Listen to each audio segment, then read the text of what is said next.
எக்கச்சக்கமா புதுசா டிஷ்ஷஸ் இருக்கும். இருந்தாலுமே அந்த தோசை கார்னர் போனா எனக்கு அது ரொம்ப ஆசை. ஏன்னா, அவங்க அந்த ஊத்தும்போதே ஒரு சவுண்டு,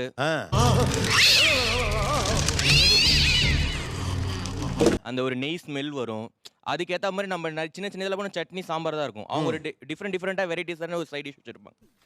என்ன என்ன ஐட்டங்களோ நிறைய புது டிஷ் பார்த்தா கூட தோசை நம்ம டெய்லி வீட்ல சாப்பிட்டா கூட எனக்கு அதை போயிட்டு டேஸ்ட் பண்ணிடணும். இவர்தாங்க தோசை ரசிகரே. என்ன ஒரு விரிவாக்கம், என்ன ஒரு தெளிவுரை. இவ்வளவு சீக்கிரமா புரிஞ்சுக்கிட்டீங்களா? சண்டே காலையில பாத்தீங்கன்னா எல்லாம் தூங்கிட்டு இருப்பாங்க. நானும் எங்க ஹஸ்பண்டும் அலாரம் வச்சு போயிடுவாங்க. ஒவ்வொரு சண்டையும் ஒவ்வொரு தோசை கடை. ஒவ்வொரு சண்டே ஒரு கடை. நீ அங்கிட்டு போ, நான் இங்கிட்டு போறேன். விடியறதுக்குள்ள எல்லாத்தையும் சுருட்டிக்கிட்டு ஓடி போயிருவோம். ஏன் அப்படி தோசை மீது? பிரியாணினா ஒரு எமோஷன் சொல்றீங்க இல்லையா? என்ன கேட்டா தோசைனா ஒரு ரிலேஷன் சார். ஃபீலிங்கா? என்ன ஃபீலிங்? இப்போ நெய்பர்ஸ் எல்லாம் தமிழ் ஆளுங்க இருப்பாங்க. ஸோ நாமெல்லாம் அங்கே போய் நின்னா அவங்க வீட்டில் இருந்து வாசனையாக தோசை வாசனை வரும். நம்மளுக்கு அந்த அளவுக்கு தோசை வராது. சப்பாத்தி என்னால் டப்பாவில் பேக் பண்ணி இந்தாங்க சப்பாத்தி சாப்பிடுங்க. அப்பயாச்சும் அவங்க தோசை தராங்களா? தோசை தர்றதுக்கா சப்பாத்தி கொடுக்கறது? என்ன ஒரு புத்திசாலித்தனம்.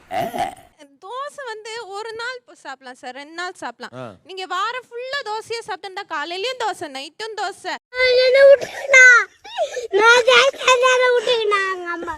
அவனும் காலேஜ் போவான், இவளும் காலேஜ் போறா, நானும் ஆஃபீஸ் போறோம். எல்லாம் 9 o'clock வீடே க்ளோஸ் ஆயிடும். அப்புறம் ஆளுக்கு 2 தோசை போட்டு கொடுத்தா நம்மளுக்கு ஒத்து வராதுங்க. நாங்க என்னென்னமோ பிளான் பண்ணி வந்தோம். இப்ப பாதியிலே போக வேண்டியதா இருக்கு. பிரணவ், என் பையன் பிரணவ் 2 தோசை போடுறியா கண்ணான்னா அவன் எல்லாருக்கும் போட்டு கொடுத்துருவான். ஈஸி. அதானே ஈஸி. பாத்தீங்களா என்னாச்சு? உங்க முன்னாடி எப்படி பேசுறான்னு. இது எவ்வளவு பார்ஷியாலிட்டி காமிக்கிறாங்க பாருங்க. புதிச்சது தோசை புதிக்கிறது அவனுக்கு தான் தோசையும் போட்டு தருவாங்க. அதுவும் இல்லாம என்ன சொல்லுவாங்க, ஏன்டா தயங்குற? தைரியமா சொல்றான். அண்ணா வந்து தோசை சாப்பிட ஆரம்பிச்சா அவனுக்கு 10-15 தோசை அது போகும். அவன் வயிறு அவன் சாப்பிடுறான், இவளுக்கு என்ன? டிஃபன் சாப்பிடுறது ஒருத்தன், டிப்ஸ் வைக்கிறது இன்னொருத்தனா? அண்ணாக்கு போனா போதுமான்னு கேட்க கூடாதான். போதுமான்னு கேட்டான்னா வந்து அது சாப்பிட்ற மூத போயிடுமா. அண்ணே கொந்தளிச்சாதீங்க அண்ணே, பொறுமையா கடப்பிடிங்க. அறியாப்புல தெரியாம கேட்டான். ஒரு குழந்தை சாப்பிடும்போது இப்போ நம்ம சாப்பிட்டுக்கிட்டே இருக்கோம், போருமான்னு கேட்டோன்னா அவனுடைய மைண்ட் செட் என்ன ஆகும்? அப்படி சொல்லி தங்கம். 13 தோசை திங்கிறவனுக்கு நடந்தா சார் 13 எல்லாம் இல்ல சார், அவன் 18-20 கூட போயிடும் சார். யாரு அவன்? எனக்கே அவனை பார்க்கணும் போல இருக்கு. மனசு வருது. ஆனா சத்தியமா சொல்றேன், இது இயற்கையில இந்த சித்தமோ இல்ல, புரியுது நீங்க சொல்றதெல்லாம். இது எப்படி நடந்தது ஆண்டவனுக்கு தான் தெரியும் மேடம். நான் போறேன்னு சொல்ல மாட்டேன், போதுமா தான் கேட்பேன். அதுக்கே மூஞ்சில என்ன வித்தியாசம்? அப்படித்தான் நான் பாடினேன். இல்லை நீ என்ன விளக்கம் சொன்னாலும் அதை ஏற்றுக்கொள்ள என் மனம் மறுக்கின்றது. வித்தியாசம் இருக்கலாமா? போதுமான்றதுக்கும் போதுமான்னு கேட்கறதுக்கும் போதும்னா என்ன அர்த்தம்னா எந்திரிச்சு போய் தொலைன்னு அர்த்தம். போதுமானா எனக்கு முடியலன்னு அர்த்தம். அப்புறம் ஏன் உங்களுக்கு தோசை இதெல்லாம் ஒரு உணவா அப்படின்னு ஏன் தோணுது? சொல்றேன், மக்களுக்காக சொல்றேன்.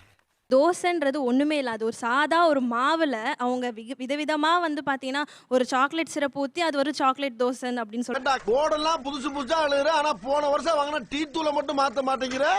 க்ரியேட்டிவாக கொடுக்குறோம் சார். இப்போ மித்த டிஷ்ஷஸில் அந்த மாதிரி கொடுக்க முடியாதுல்ல சார். தோசையில் மட்டும் தான் பார்த்தீங்கன்னா cheese dosa, mushroom dosa, aloo gobi, chilli gobi, paneer butter masala, palak paneer. போதும். ஊத்துனா அடுத்த 5 நிமிஷம் 10 நிமிஷத்துக்கு அப்புறம் அதை சாப்பிட முடியாதுங்கிறாங்க. அங்க பாருங்க என்ன வெட்டுறான்னு. சார் அவங்க சொல்கிற மாதிரி 6னா தோசை சாப்பிட முடியாது இல்லை சார். என்ன கேளுங்க, நான் சொல்கிறேன்.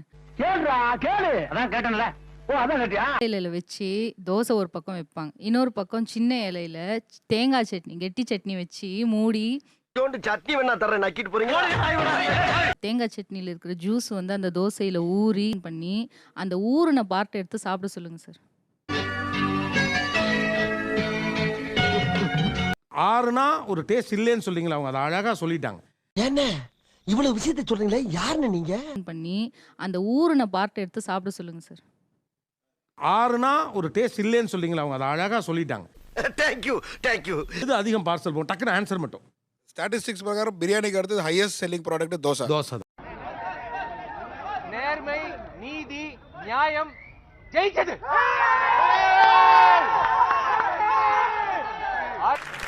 நிகழ்ச்சியில் கலந்து கொண்ட அனைவருக்கும் கோபிநாத்தின் நெஞ்சார்ந்த நன்றிகள். மீண்டும் இன்னொரு சந்தர்ப்பத்தில் பேசலாம். இதில்